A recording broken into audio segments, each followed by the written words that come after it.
గురువుగారి మీద నమ్మకం. మంత్రం చెప్పుకుంటున్నాము, మంత్రం ఫలిస్తోంది, ఈ మంత్రం వల్ల నాకు ఫలితం వచ్చింది అని చెప్పాలి అంటే ఫలితము అనేది నీకు మంత్రం చెప్పుకోవటం వల్ల, మంత్రం చేయటం వల్ల రాదు. గురువు గారి మీద నీకు ఉండేటటువంటి నమ్మకాన్ని బట్టి ఉంటుంది. అది ముఖ్యమైనటువంటిది. గురువు గారి మీద నీకు ఎనలేనటువంటి భక్తి, శ్రద్ధ ఉండాలి. అలా ఉంటేనే ఈ మంత్రం అనేది నీకు ఫలిస్తుంది, లేకపోతే ఫలించదు. ఒకసారి ఒక గురువుగారి దగ్గర కొంతమంది శిష్యులు ఉన్నారు. అందులో ఒక శిష్యుడు అడిగాడు, స్వామి నాకు ఆకాశగమనం చేయాలని ఉంది, ఏదైనా మంత్రం చెప్పండి అన్నాడు. సరే మంత్రం చెప్పారు గురువుగారు.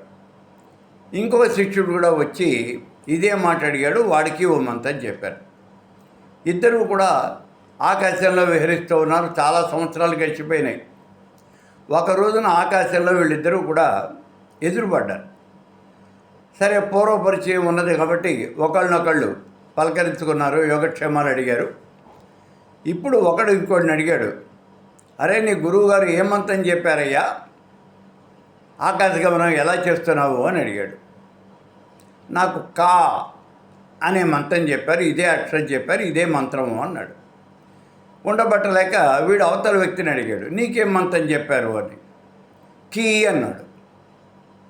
వెంటనే వీళ్ళిద్దరూ కూడా అరే ఇదే మంత్రమా, ఇదే మంత్రం అంటే మనం ఎప్పుడో ఆకాశంలో తిరుగుతూ ఉండేవాళ్ళం కదా అని ఇద్దరు కూడా అనుకున్నారు.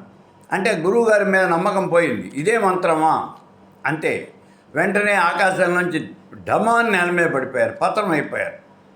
ఏమిటి అంటే ఇక్కడ గురువు గారి మీద ఉండేటువంటి అనన్యమైనటువంటి భక్తి, విశ్వాసము. గురువుగారు చెప్పారు అంటే అది ఆయన గీసినటువంటి లక్ష్మణ రేఖ. గురువుగారు చెప్పిందే మంత్రం. గురువుగారు ఈ రకంగా చెయ్యి అని అంటే అది చేయటమే. పెద్దవాళ్ళు చెప్పినటువంటి మనం చాలా జాగ్రత్తగా చూడాలి. ఒకసారి శ్రీకృష్ణ భగవానుడు అంటాడు, ఆ రోజు దశమి తిథి, రేపు అమావాస్య అంటాడు. దశమి తర్వాత ఏకాదశి వస్తుంది. అమావాస్య ఎలా వస్తుంది? అమావాస్య అంటే సూర్యచంద్రులు ఇద్దరు కలిస్తే వచ్చేది అమావాస్య.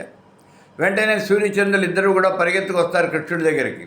స్వామి రేపు ఏకాదశి కదా, అమావాస్య ఎట్లా వస్తుంది అని అడిగారు.